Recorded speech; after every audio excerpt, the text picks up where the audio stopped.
We now have some idea of the kinds of schools that we might want to create. But we've also heard that changing school structures, and more particularly changing school cultures, is difficult. How are you as a teacher supposed to understand this change? Nil has some advice about how change occurs and what we need to keep in mind as we struggle to change our institutions. The first lesson about change is that when people start showing what appears to be negative symptoms, resistance, anger, apathy about the change, rejecting the change, that those are actually positive signals. It shows that something is happening.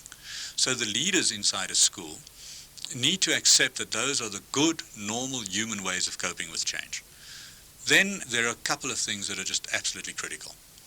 Change means that the new world is going to look very different to the old world.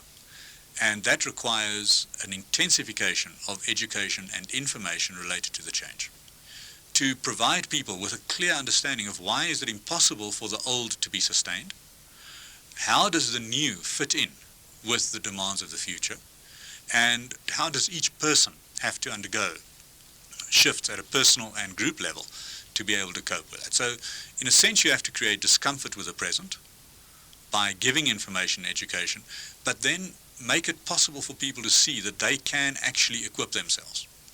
The second sort of chunk of stuff that then has to occur with change is the helping people to co-create the future. Bring them into a series of processes. Then as people start getting used to it, then start going into the next stage, which is specifically describing the new required behaviors. And then finally, introduce consequence to non-conformance. The first stage of consequence is to engage people in counseling sessions. Have patience with a person and help them to change their behavior. If after having tried that for a while it still doesn't work, well then there's unfortunately a leadership accountability as well as a personal accountability for that person to leave the institution. While that may be good advice, change agents need more concrete strategies. So I asked Mahanjana and Nil to suggest the first steps that any school wanting to change itself should take. First is to have a clear vision in the mission, to derive a sense of purpose. One, an individual sense of purpose. The more you leave your house and begin to say, I am going to the school, you ask yourself, why?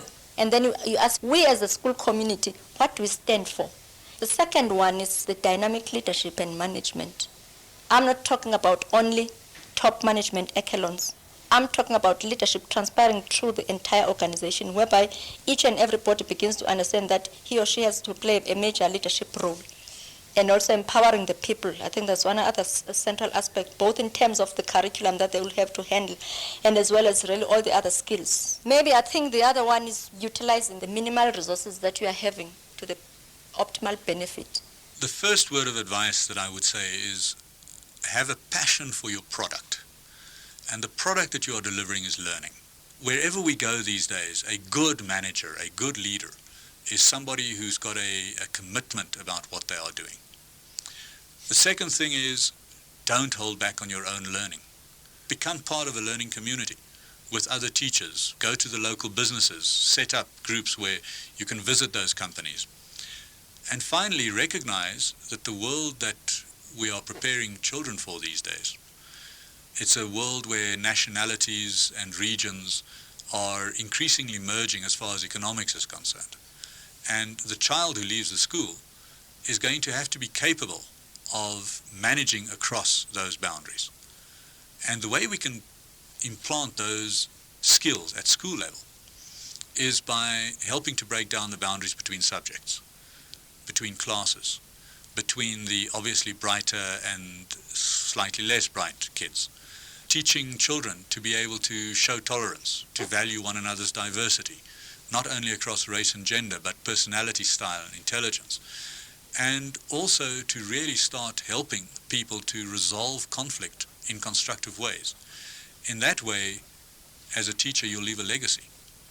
And in that way, you'll be managing the young talent of our society. Do you think you and your school are ready to embark on this process? Do you think that those teachers in your school who are refusing to accept change, despite the efforts of trying to bring them on board, should resign? What is your vision and purpose as a teacher? While you think about these questions, turn to section 4.3 and complete activity 19.